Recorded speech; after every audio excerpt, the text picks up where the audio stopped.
Hi, today we'll discuss about rectifiers. A rectifier is a device to convert AC to DC. That means alternating current can be converted to a direct current. In rectifiers, we are using diodes. It is because of the reason that it is having unidirectional property. This is the symbol of a diode. This terminal acts as a positive terminal and this will be the negative terminal. Diode has got a unidirectional property. That means it allows current to flow through in a forward direction. Suppose we are having a positive signal, then the diode will act as a conductor. That current could flow easily through this diode. Let's see what happens when the direction is reversed. In this diagram, we can see the negative terminal is placed here and here is the positive terminal. We are considering the same condition again. A positive current is coming through this point. But what happens here is the negative terminal of the diode will not allow the current to flow through it. Now the diode acts as an insulator. So this property of diode is made using rectifiers. Let's discuss the basic type of rectifier, which is termed as half-wave rectifier. This is a circuit diagram of a half-wave rectifier. Here we are using a diode and the output will be collected in this load terminal.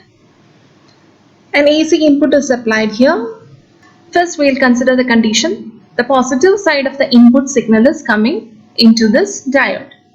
We know that the positive terminal of this diode will surely accept the positive side of the input signal. The input AC signal is represented here. We have already explained the positive cycle is allowed to pass through the diode. So what happens in this load terminal is the positive side of the input signal is passed onto the output side. And let's have a look what happens with this negative side. The negative cycle tries to enter into the diode, but what happens here is the positive side of the diode opposes the flow of current. So in the output side, no current will be allowed to flow and we'll be getting an output like this. Only the positive side is passed through and the negative side is being rejected. The same process is repeated for the other cycles. That is, this pattern is getting repeated. The function of the rectifier is to convert the AC signal into a pure DC signal. But with a half-wave rectifier, we are not completely getting a rectified output. That is, our signal is not a pure DC. It is having so many ripples. So this half-wave rectifier is not a completely successful one. But this is the most simplified type of a rectifier and it could suppress some part of the AC components. Let's try to analyze the operation of a half-wave rectifier with the help of mathematical expressions. One complete cycle of the input wave is shown here and this is the half-wave rectified output. The output can be expressed using a mathematical expression. A sinusoidal wave can be represented as Im sin omega t. But for an output signal, the complete portion of the signal is not obtained. So we are getting an expression for a sinusoidal waveform only from 0 to pi. The sinusoidal portion of the output can be expressed as I is equal to Im sin omega t when 0 less than or equal to omega t less than or equal to pi. That is, it is only seen from 0 to pi. And after that, from pi to 2 pi, the value will be 0. So the expression I is equal to Im sin omega t represents the instantaneous value of the output signal. Mathematically, the instantaneous value refers to the value of the current that exists at any time. Sin omega t indicates that it is a time varying factor. And here it extends from 0 to pi. And the Im value indicates the maximum value or the peak value of the signal. Here in this case, the current is having the maximum value at this position and this will be the maximum value. Let's move on to the first parameter, average value. Average value is the arithmetic average of all instantaneous values in a particular time period. It has also got another name, DC output current. This is the expression for average value which is measured over a full cycle, that is from 0 to 2 pi. This is the same calculation done for making the average, but this expression seems to be complicated just because of the reason that the current is not a constant value. It keeps on changing from time to time. So the instantaneous value of the current should be considered. Normally, the step for finding the average value is to find the sum of the values and divide that value with the number of values. Similarly, the current value is taken over a period 0 to 2 pi, and this integral indicates the sum of the current values. So we have taken the sum, and for taking the average we are dividing it with the number of occurrences, that is divided by 2 pi. We have now already explained the mathematical expression for the instantaneous current. It is Im sin omega t for the period 0 to pi, and after that the value is 0. So we can split this expression into two parts. For 0 to pi it is having some value, and from pi to 2 pi it is having the value 0. So we'll try to simplify this part. We know the maximum value of the current is a constant value. Suppose here we are having a 5 ampere current, then the Im value will be 5. We may not have to integrate this constant term. So Im value can be written like Im divided by 2 pi, and we'll be integrating sin omega t. The integral of sin omega t will be minus cos omega t. Now we can simplify this by applying the limits, upper limit minus lower limit. Im by 2 pi minus cos pi minus Im by 2 pi minus cos 0. We'll get the value of minus cos pi or 180 as 1. And for minus cos 0, we'll be getting it as minus 1. We can simplify it as 2Im by 2 pi. So the final value of the DC output current will be Im by pi. We know the current and voltage are linearly proportional terms. We can mention the DC output current as Im by pi and DC output voltage as VDC is equal to Vm by pi. Let's mention another parameter. It is termed as root mean square value. Root mean square value has got another name as effective value. The effective value of the output signal can be expressed as this. I'll tell you the reason why we have chosen this expression. The average value mentions the arithmetic average of the signal, and the RMS value mentions the effective value, that is, it is calculated as root mean square value. Root mean square value means we'll be finding the square term of the current, and we'll be taking the mean, and after that we'll be taking the root. So first we'll be calculating the square of the signal, then we'll be calculating the mean. That means we'll be taking the sum and then we'll be dividing it by 2 pi. So we'll be taking the squares and then we'll calculate the sum. For calculating the sum, we are taking the integral of the signal and then we'll divide it by 2 pi. And as the final step, we'll be calculating the root of this term. So this is the technique for finding out the RMS value of a signal. Root mean square value. We'll try to simplify this expression. We'll be applying the value of the current. The current will be having the value Im sin omega t for the time period 0 to pi, and from pi to 2 pi it is 0. So we can change the limit of the integration from 0 to pi, and we'll be writing the value of I as Im sin omega t, and in the position of omega t we are giving another term theta. So this part can be written as integral 0 to pi Im squared sin square theta d theta. As mentioned earlier, Im is a constant term, so we can write the Im term here, Im squared by 2 pi integral 0 to pi sin square theta. We can apply the trigonometric relation for sin square theta as 1 minus cos 2 theta divided by 2. Again, this 2 is a constant term, so we can write it over here.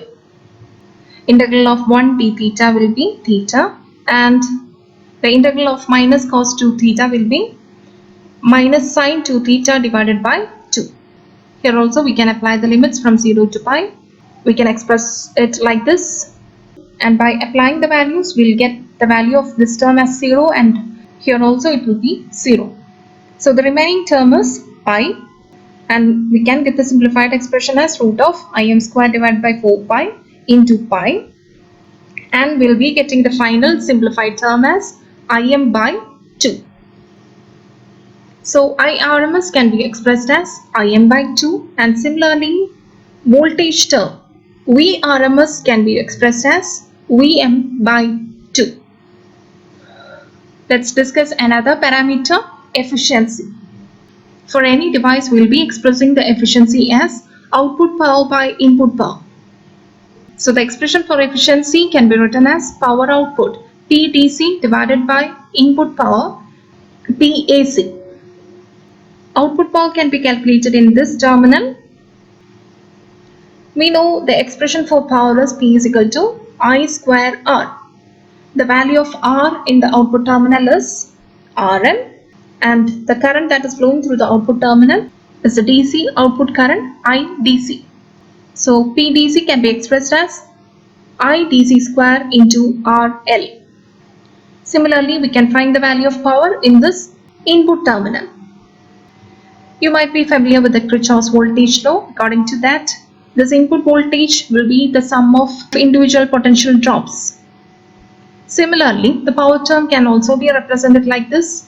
This power term will be the sum of power across this component and the power across this component. As we are mentioning the AC signal, we will be considering the RMS value of the signal. So IRMS square into the resistance value RD plus IRMS square into RL. We can write it as IRMS square into RL plus RD. But being a small value, RD can be neglected, so we can write it as IRMS square into RL. We can substitute the values for PDC and PAC. In the position of PDC, we have written it as IDC square into RL, and for PAC, we are writing it as IRMS square into RL. This RL terms will cancel out, and we'll be getting it as IDC square by IRMS square. We have already obtained the values for IDC and IRMS. IDC is equal to Im by pi and IRMS is equal to Im by 2. So we will be substituting these values, Im by pi the whole square divided by Im by 2 the whole square, and it will show the value as 0.406. If we are expressing this as a percentage term, we can say it is having an efficiency of 40.6%. Another important term for defining a half-wave rectifier is the ripple factor. That means the amount of ripples in the output signal. It is calculated as IRRMS divided by IDC, or we can even write it as VRRMS by VDC. IRRMS means the RMS value of the ripples. If our signal is having both ripples and some DC level values, then the IRMS should be calculated like root of IRRMS square plus IDC square. From this expression, we can measure the RMS value of the ripples as IRRMS is equal to root of IRMS square minus IDC square. We have already mentioned ripple factor is the ratio of the RMS value of the ripples to the DC value of the current. We can substitute the value of IRRMS and IDC. Now we will be obtaining it as root of IRMS square minus IDC square divided by IDC. It can be simplified as root of IRMS by IDC the whole square minus 1, and by substituting these values, we will be getting the final answer as 1.21. But 1.21 is a greater value. That is, if we are telling it as a percentage, it is having 121% ripples. By seeing this value, we can say that half-wave rectifier is not an effective rectifier, but this is a basic type of rectifier. Another quantity that we need to consider is the peak inverse voltage. The peak inverse voltage is the maximum voltage that the diode can withstand during reverse biased condition. From the output waveform of half-wave rectifier, we can see that the diode rejects this much portion of the signal. We know the peak value over this point is minus Vm. That means the diode has to oppose this much level of signal. And for a half-wave rectifier, the value of PIV will be Vm. Each diode will be having its PIV specification. If a voltage is applied more than the PIV, then the diode will get destroyed. So the PIV value of the diode should be considered while designing a circuit. I have mentioned the comparative study of different types of rectifiers. Today we have discussed the half-wave rectifier. The average current of a half-wave rectifier is Im by pi. The RMS current is Im by 2. The efficiency is only 40.6%. The PIV value is Vm and the ripple factor is 1.21. When compared with other types of rectifiers, we can say that the efficiency of a half-wave rectifier is much less. So if we need a higher level of efficiency, we'll be choosing other types of rectifiers. Similarly, the ripple factor is also high here. That means AC signal is not completely converted to a DC signal. We'll be discussing the other types of rectifiers in the coming sessions. Thank you for watching.